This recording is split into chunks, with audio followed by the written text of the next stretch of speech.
നമസ്കാരം. ഒരുപാട് സൂക്ഷ്മരഹസ്യങ്ങൾ ഒളിഞ്ഞുകിടക്കുന്നതും ശ്രീപരമേശ്വരന്റെ ഏറ്റവും പ്രശസ്തവും ശക്തവുമായ യജുർവേദ മന്ത്രങ്ങളിൽ ഒന്നായ ശ്രീരുദ്രം പാരായണം ചെയ്യുന്നവർക്കുള്ള ഫലങ്ങൾ അനവധിയാണ്. ശ്രീരുദ്ര ഹോമവും ശ്രീരുദ്ര അഭിഷേകവും നടന്ന ഭൂമിയിലെ ആദ്യത്തെ ക്ഷേത്രമെന്ന് സ്ഥലപുരാണത്തിൽ പരാമർശിക്കുന്നതും ശിവഭഗവാന്റെ അട്ടവീരട്ടാന സ്ഥലങ്ങളിൽ ഒന്നുമായ ഒരു ശിവക്ഷേത്രത്തെക്കുറിച്ച് അറിഞ്ഞിരിക്കാം. ക്ഷേത്രം അരുൾമിகு ശ്രീ വീരട്ടേശ്വരർ തിരുക്കോവിൽ. ഈ ക്ഷേത്രം തമിഴ്നാട്ടിൽ നാഗപട്ടണം ജില്ലയിൽ മയിലാടുതുറൈ തിരുക്കടയൂർ പോകുന്ന പാതയിൽ നല്ലാടയ്ക്കടുത്ത് കീഴെ പരശുലൂർ എന്ന സ്ഥലത്താണ് സ്ഥിതി ചെയ്യുന്നത്. ഇവിടെ ഭഗവാൻ ശ്രീപരമേശ്വരൻ, വീരട്ടേശ്വരർ, ദക്ഷപുരീശ്വരർ എന്നീ നാമങ്ങളിലും ശ്രീ പാർവതി, ഇളംകൊമ്പനയാൾ, ബാലാംബികെ എന്നിങ്ങനെയും അനുഗ്രഹം ചൊരിയുന്നു. ശിവേലിക്ക് എഴുന്നള്ളിക്കുന്ന ഉത്സവമൂർത്തി സംഹാരമൂർത്തിയാണ്. പുരാണങ്ങളിൽ തിരുപ്പറിയലൂർ എന്നറിയപ്പെട്ടിരുന്ന ഈ പ്രദേശം ശിവഭഗവാന്റെ അട്ടവീരട്ടാന സ്ഥലങ്ങളിൽ നാലാമത്തേതാണ്. ശിവഭഗവാന്റെ വീരധീര പരാക്രമങ്ങൾ നടന്ന തമിഴ്നാട്ടിലെ 8 സ്ഥലങ്ങളാണ് അഷ്ടവീരട്ടാന സ്ഥലങ്ങളായി പറയപ്പെടുന്നത്. അവയിൽ 6 ശിവഭഗവാൻ നേരെ ഉദ്ഭവിച്ച് യമൻ, അന്തകൻ, ജലന്ധരൻ, ത്രിപുരാദികൾ, ഗജാസുരൻ, മന്മഥൻ എന്നിവരെ വധിച്ചും പിന്നീട് പുനർജനിപ്പിച്ചും അരുൾ കൊടുത്തു. മറ്റ് 2 സ്ഥലങ്ങളിൽ വീരഭദ്രർ, ഭൈരവർ എന്നിവരെ അയച്ച് ദക്ഷൻ, ബ്രഹ്മാവ് എന്നിവരെ വധിച്ചതായാണ് പുരാണങ്ങളിൽ പരാമർശം. ശിവഭഗവാനെ ക്ഷണിക്കാതെ ദക്ഷ പ്രജാപതി നടത്തിയ യാഗത്തിൽ ദക്ഷനെയും യാഗത്തെയും ഭഗവാൻ നശിപ്പിച്ച സ്ഥലമാണ് തിരുപ്പറിയലൂർ. അട്ടവീരട്ടാന സ്ഥലങ്ങൾ ഇവയാണ്: ബ്രഹ്മാവിന്റെ ശിരസറുത്ത തിരുക്കണ്ടിയൂർ, അന്തകാസുരനെ വധിച്ച തിരുക്കോവിലൂർ, ത്രിപുര സംഹാരം ചെയ്ത തിരുവതികെ, ജലന്ധരനെ വധിച്ച തിരുവിർക്കുടി, മന്മഥനെ ഭസ്മമാക്കിയ തിരുക്കുരക്ക, യമനെ സംഹരിച്ച തിരുക്കടയൂർ, ഗജാസുരനെ വധിച്ച തിരുവാഴൂർ, ദക്ഷനെ സംഹരിച്ച തിരുപ്പറിയലൂർ. കാവേരി നദിയുടെ തെക്ക് കരയിലുള്ള 276 ശിവക്ഷേത്രങ്ങളിൽ 41ാമത്തേതും പ്രശസ്ത ശിവഭക്തരായ 63 നായന്മാരുടെ കവിതാ സമാഹാരമായ ദേവാരംപാടിൽ ഉൾപ്പെട്ടിട്ടുള്ള 274 ശിവക്ഷേത്രങ്ങളിൽ 104ാമത്തേതുമാണ് വീരട്ടേശ്വരർ തിരുക്കോവിൽ. 63 നായന്മാരിൽ തിരുജ്ഞാന സംബന്ധർ ഈ ക്ഷേത്രത്തിലെ മൂലവരെക്കുറിച്ച് ദേവാരംപാടിൽ പതികവും അരുണഗിരിനാഥർ ഈ ക്ഷേത്രത്തിലെ ശ്രീമുരുകനെ കുറിച്ച് തിരുപ്പുകളിലും പാടിയിരിക്കുന്നു. മഹാവിഷ്ണു, ലക്ഷ്മിദേവി, ബ്രഹ്മാവ്, സരസ്വതി, ഇന്ദ്രൻ, അഗ്നി, യമൻ, നിര്യതി, വരുണൻ, വായു, കുബേരൻ, സപ്തഋഷികൾ, ദേവന്മാർ എന്നിങ്ങനെ പല ദിവ്യരും ഇവിടെ ശിവഭഗവാനെ പൂജ ചെയ്തതായി ഐതിഹ്യമുണ്ട്. ഈ ക്ഷേത്രത്തെക്കുറിച്ചുള്ള ഐതിഹ്യം ഇങ്ങനെയാണ്: ബ്രഹ്മദേവന്റെ മാനസപുത്രനായ ദക്ഷ പ്രജാപതി വലിയ ശിവഭക്തനായതിനാൽ ഭഗവാനെ തപസ് ചെയ്ത് അനവധി വരങ്ങൾ നേടി. അദ്ദേഹത്തിന്റെ തപശക്തിയാൽ പാർവതീദേവി ദാക്ഷായണി എന്ന പേരിൽ അദ്ദേഹത്തിന് മകളായി അവതരിച്ചു. ദാക്ഷായണി ശിവഭഗവാനെ വരിച്ച് കൈലാസത്തിലേക്ക് പോയി. ദക്ഷ പ്രജാപതിക്ക് താല്പര്യമില്ലാത്ത വിവാഹമായതിനാൽ ദാക്ഷായണിയോടും ഈശനോടും ദക്ഷന് അനിഷ്ടം ഉണ്ടായി. അങ്ങനെയിരിക്കെ ദക്ഷ പ്രജാപതി ഒരു യാഗം നടത്തി. യാഗത്തിന് ക്ഷണപ്രകാരം ബ്രഹ്മാവ്, മഹാവിഷ്ണു, സൂര്യൻ, ഇന്ദ്രൻ, ചന്ദ്രൻ, ദേവന്മാർ, ഋഷീശ്വരന്മാർ എന്നിവരെല്ലാം എത്തിച്ചേർന്നു. മരുമകനായ ശിവഭഗവാനെ ക്ഷണിച്ചില്ലെന്ന് മാത്രമല്ല, യാഗത്തിലെ യജ്ഞവീതം കൊടുക്കുകയും ചെയ്തില്ല.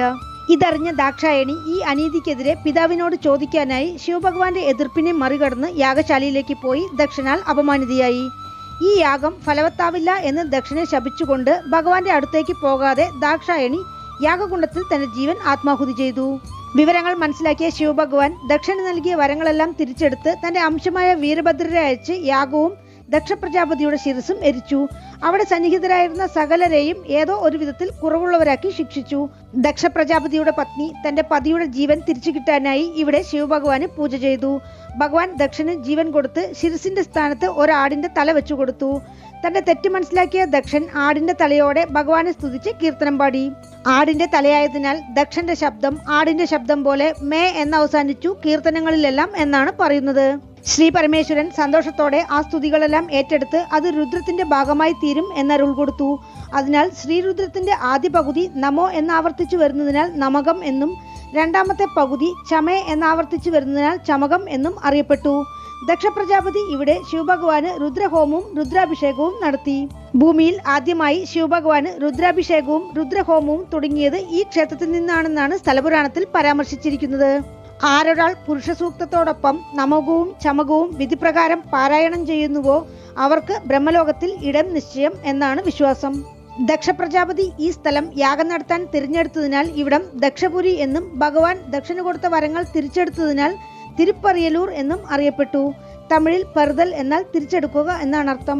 അടുത്തുള്ള പ്രശസ്ത സ്ഥലങ്ങളാണ് മയിലാടുതുറൈ, തിരുപ്പല്ലവനീശ്വരം, ചായാവനം, തിരുവൻകാട്, കീഴത്തിരുക്കാട്ടുപള്ളി, സെമ്പനാർകോവിൽ, വലമ്പുരം, തലച്ചങ്കാട്, ആക്കൂർ, തിരുക്കടയൂർ, തിരുക്കലിക്കാമൂർ. 2000 വർഷത്തോളം പഴക്കം തോന്നിക്കുന്നതും പടിഞ്ഞാറ് ദർശനമായ 5 നില രാജഗോപുരത്തോടും 3 നിലയുള്ള ഉൾഗോപുരത്തോടും 2 പ്രകാരങ്ങളോടും കൂടിയ തിരുപ്പറിയലൂർ വീരട്ടേശ്വര ക്ഷേത്രം പാണ്ഡ്യ മന്നന്മാർ പുനർനിർമ്മാണം ചെയ്തതായിരിക്കാമെന്നാണ് കണക്കാക്കുന്നത്. ക്ഷേത്രത്തിൽ നിന്ന് ലഭിച്ച സുന്ദരപാണ്ഡ്യന്റെ കാലത്തെ ശിലാഫലകങ്ങളിൽ ഈ പ്രദേശം ജയകൊണ്ട ചോഴ വളനാട്ടു വീഴനാട്ടു ചതുർവേദി മംഗലം എന്ന പറയലൂർ എന്നും ഭഗവാനെ തിരുവീരട്ടാനമുടയാർ എന്നും കുറിച്ചിട്ടുണ്ട്. തിരുവാടുതുറൈ ആദീനത്തിന്റെ കീഴിലാണ് ഇപ്പോൾ ഈ ക്ഷേത്രം. 2011 ക്ഷേത്രത്തിൽ കുംഭാഭിഷേകം നടന്നത്.